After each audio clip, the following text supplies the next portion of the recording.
Well, you get a clue of what the welcome was going to be like from the Judiciary Committee hearing, where basically all the Democrat senators came after me, and every Democrat civil rights, every liberal civil rights group in America came after me. And so, the knives were already out. And I think no one was surprised by what my direction was going to be. But I think they might have been surprised at the speed and determination with which we immediately made changes in the Civil Rights Division. So I was confirmed by the Senate in early April. The president had nominated me back in December.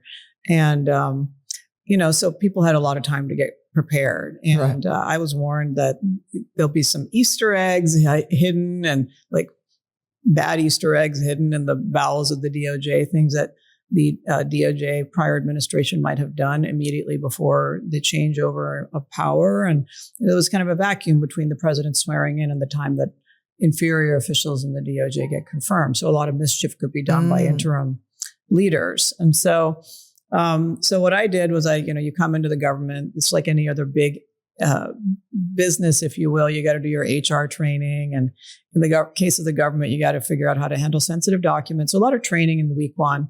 But I fired off 50 letters to America's top 50 institutions of higher learning the end of that first week, demanding their documents and compliance with Students for Fair Admissions and other, DEI issues. So we sort of launched that pretty hard. And then the second week, I wrote memos to each of the 11 or 12 sections that I supervise in the Civil Rights Division, laying out what the federal laws are that we administer, the venerable federal civil rights laws dating back to the Klan Act, Americans with Disabilities Act, Title VI, Title VII, Title IX, and so many others.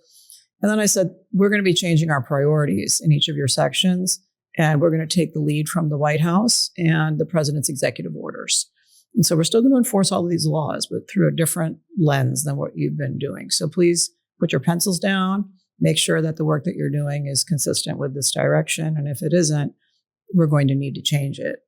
And you may recall that at the same time, the DOJ folks working with OMB had offered severance packages to government officials who perhaps wanted to use this opportunity to go do something else with their lives. So in the case of DOJ folks, they were offered 5-month packages, just, for your average lawyer with some tenure there. It's a 6-figure lump sum. So more than half the lawyers in the Civil Rights Division reacted to these memos by quitting. Right. And that was about 400 of them. Well, there were over 400 lawyers, so more than 200 quit. Right. And then since that time, another close to 100 have quit. I mean, it's like not quite 75%, but maybe approaching 70% have quit.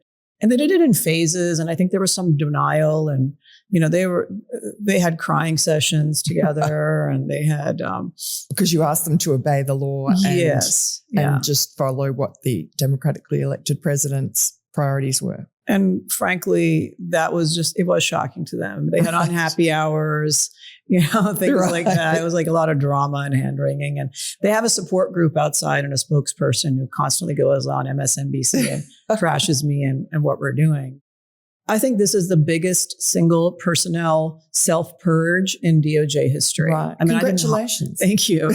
I didn't fire anybody. Right. I just told them they had to do their job differently. They self-deported, with a nice golden parachute from the government. Yeah. But so that's to be picked up by all the Democrat law firms in DC. Yeah, pseudo nonprofits, activists, whatever. No one should cry for them. They are going to be doing just fine for the most part. A couple of people tried to come back after apparently maybe they couldn't get work outside, but we immediately, determined to move on. And so it has posed some challenges. Because, what do you do with you've lost 70% of your workforce? Well, it's challenging in two ways. First of all, I did make a commitment, which I firmly believe, because I have been a longtime civil rights lawyer, and enforcing all of these laws. I believe in them. I think they're important. And you still have to enforce them. And then secondly, we have this whole ambitious affirmative agenda of the Trump administration that has never been done in a Republican administration before. Aggressively protecting the rights of people of faith, dismantling the DEI edifice that has grown up over decades, and some of those excesses, and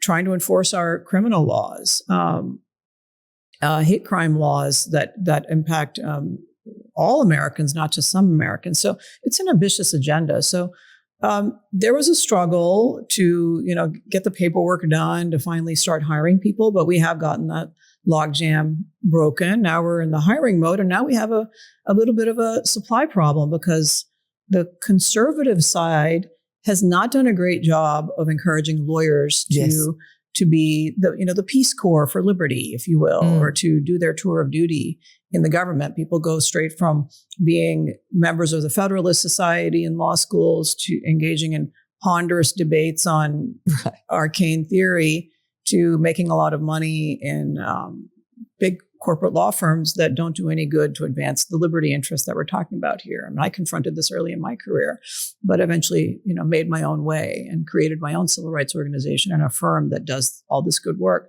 But that has been a bit of an evangelical challenge. So every time I go out and I speak to a group of lawyers, I give them a little lecture about how it's kind of their duty to give back. And on the left, they do that. But the difference is all the big law firms I'm talking about, they're captured by the left. And so they will happily grant 100 or 1,000 hours to a lawyer to go do a death penalty case on some technical foul that may have occurred or pro-abortion work. We do not have institutions like that, large institutions like that on the right. And so that's been a challenge. And also, I guess the law schools are all captured by the left as well. So it's very hard. I know I've spoken to conservative law students who, find it difficult to get jobs and clerkships and all sorts of the sort of apparatus that the left has around its mentoring of young lawyers. I mean, getting a clerkship you can do because you do that through the Federalist Society network and pipeline.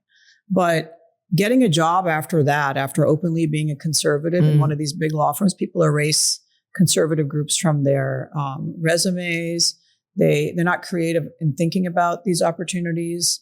If you're prioritizing money over values, then it's a pretty easy choice to go where the money is. But ultimately, I did that for about 10 years. There weren't choices at the beginning of my career. I've been a lawyer for over 3 decades. There were no conservative institutions or conservative law firms. You couldn't get a job doing that. And so I just found it very soulless to go to work every day and not feel good about what I did all day long. And so I created it myself, but not everyone is entrepreneurial. And you've made quite big sacrifice because you've had to sell, I think, your private law firm that you built up and was so successful to come into public service, take, I presume, an enormous pay cut, and then move from your beautiful house in San Francisco with a big garden and et cetera to the dreaded swamp. The swamp. Yeah. Why did you do all that? Well, so I have lived in idyllic, wacky California for 25 years before I came here to DC. And actually, when I did one tour of duty in DC between college and law school, I determined to never live in DC again. And so here I am. But there's a couple of things. First of all, over the last few years, I did represent President Trump, and my law firm represented President Trump's campaign. One of my partners is the White House counsel, David Warrington, and another partner is Deputy White House counsel. They're both in the West Wing. And so, the president called me and with AG Bondi and Elon Musk one day in November after the election. And you get a call from the three of them sitting around the pool at Mar-a-Lago. Really? And it's just out of the blue. Out of the blue. Wow. I didn't recognize the number other than it was Florida. And where were you then? I was at my home in San Francisco and cooking something. Gardening, knitting. My husband had passed away like 3 months earlier. And so I was kind of trying to figure out my next purpose in life. I was proud to have just come home from Arizona, where the campaign had put me in charge of running the election in Arizona, which was successful for that effort. And, you get a request like that to come help your country. What are you going to do? It's a once in a lifetime opportunity. And so, I had a home in Sonoma also, right close to the ocean. You can see whales from there. You can't see whales from my house in DC and Capitol Hill, but it is a sacrifice. It's a sacrifice for every single person who does it. It's not pleasant in DC. It's actually thoroughly unpleasant, quite frankly. Because it's such a Democrat town. It's not just Democrat town. It's such a company town. Even the conservative lobbyists or whoever makes their lifestyles over there you have to get used to a culture of walk into a restaurant, like a steakhouse, and every single person turns around to see did somebody important walk in. Right. Because if they did, then they're going to get up from their table and abandon whoever they were having dinner with and go suck up to whatever senator, congressman, DOJ official has walked into the room. It's Joe Biden's perfect town. It is. And, but there's some people who thrive in that. I just find it repulsive, and it is what it is. And so I like to say that in San Francisco, for all of its foibles, first of all, very beautiful city, and I really enjoyed living there. They treat the federal judge and the barista exactly the same. Right. There's no status issue there. Like New York. It's just, like here, it's just, this is a very transactional town too, but very transparently transactional as opposed to fake sort of fake nobility. But so that's been an interesting anthropological experiment that I will probably write about in my memoirs one day. But I have a nice house in DC, and, it's just trying to live. I've got a garden. I brought my dahlias from San Francisco. I planted them at my house in DC, and trying to have some mental space and continuity. Now, the Biden administration, you now have got some insight into what they were up to. It seems to me like a very malign and orchestrated weaponization of all aspects of the federal government, particularly the Department of Justice, against conservative Trump supporters. We had parents at school board meetings targeted by the FBI, traditional Catholics, pro-lifers, January 6 people raided. And it really, and then of course Donald Trump himself, but it just seemed almost like a nightmare now you look back at it, but it was so normalized at the time. Do you know who was orchestrating it, and how involved was Joe Biden? Because I don't buy that he was checked out the entire 4 years. I know that he has cognitive issues, but they waxed and waned. And I think he was maliciously focused on Trump and his supporters personally, and protecting his own family's corruption, of course. Well, let's talk about it mechanically and then the substance of it. So here's my political take on it, just from my prior work before joining the DOJ, which is the left apparatus of Obama, which was well entrenched in those 8 years, did not expect Trump to win. I don't think most conservatives expected Trump to win. So he probably didn't. I won't say that. He was very confident and a great leader. But I will tell you that I was a new member of the Republican National Committee. I mean, quite a few of those people didn't expect the president to win, and he did, and he beat the odds. And they just were clearly not tapped into the American people. So there was an immediate shock to the system. Now, in all the years, let's just take the Civil Rights Division. In all the years that there have been changeovers of power between the parties, the Civil Rights Division didn't change at all. Okay, the personnel didn't change. There were literally lawyers that had been there for their entire 30, 40, even 50-year plus careers. Wow. They didn't change. The Republicans appointed for those positions didn't force change the way I did. And I'm not blaming anybody for that. It's like, if you're going to be part of the DC culture, you got to play nice with people. I get it. But nobody had that vision of like, we're going to brutally change this place to how it should be, and we're going to change it for the permanently. And so that's why Republicans never really achieved any change. It's just, you can't be Mr. Nice Guy. You have to break eggs to make an omelet. And I just know that as a manager, a CEO of 2 different organizations I created. It's like, you can be popular or you can be effective. You can't be both at the same time for the most part. So anyway, that's like the mechanical thing. And then they thought they had defeated Trump the second time when the lawfare succeeded. It did succeed. And part of that was COVID. Part of that was a persistent failure by the conservative apparatus to make enforcement of election laws at the state level a priority, or also to even bother to run and rule at the state level. And I think there's a lot of this whining that, why aren't you fixing things in DC? Why don't you just like go fix things with the stroke of a pen?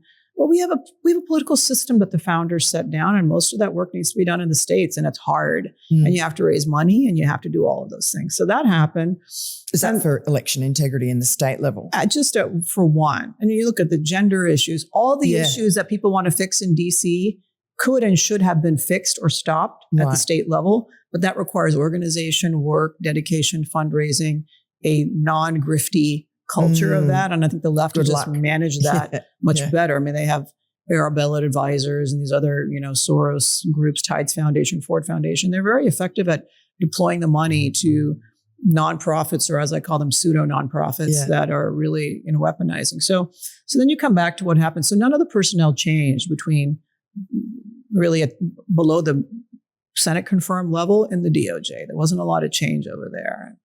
There's also this culture in the Department of Justice and all the U.S. attorneys' offices that somehow the DOJ lawyers are better than other lawyers. Like they are some class or cut above, and they're like more noble, and they have some principles, and nobody else does. And right. That ain't true. Let me tell you right now. We are all lawyers who have ethical obligations, and no one's better than anybody else. I think the criminal defense lawyers play an extremely important role in our functioning system of government. The founders did too. So I have great respect for the lawyers on the opposite side typically. And I think that just didn't exist in the DOJ, frankly. And that arrogance has translated into and helped weaponize the lawfare.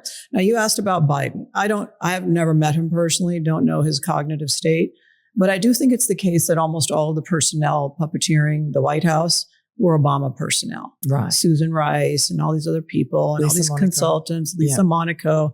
When I go do my weekly meetings with people in the DOJ and I'm waiting for my appointment, I look up in the pictures of all the portraits. They're all the, recent ones are all the same bad guys, sometimes twice, because they were in the first, they were in Obama and then they were in the Biden administration. It's just like moved up to different places. And so we have these photographs of all the prior leaders. So it's kind of interesting, So it's Obama's third term in a way. It was Obama's third term. Yeah. Now, with some personal axes to grind, mind you, family peccadillos of the Biden family were quite of a different order of magnitude. I mean, President Obama's kids weren't up to anything nefarious in the,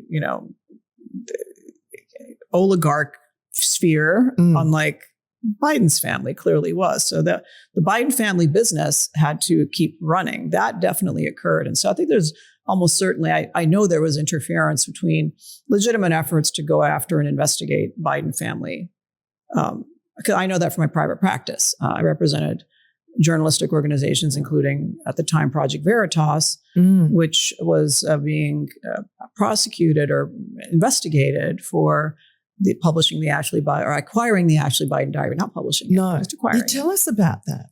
Well, there's some aspects of that case that are still ongoing, but Southern District of New York was filled with prosecutors who worked hand in hand with the Biden family's private lawyers to obtain warrants, to investigate, to try to keep all of that secret, to pierce the attorney-client privilege, to pierce the First Amendment privileges that are, in the common law in our system, and to really abuse the system. I mean, typically, the Department of Justice does have some rules and regulations that are quite good. And when you go after a state, or when you go after a journalist, or when you go after public corruption, and when you go after a lawyer's communications with their client, there are certain additional layers of protection that are meant to be in place.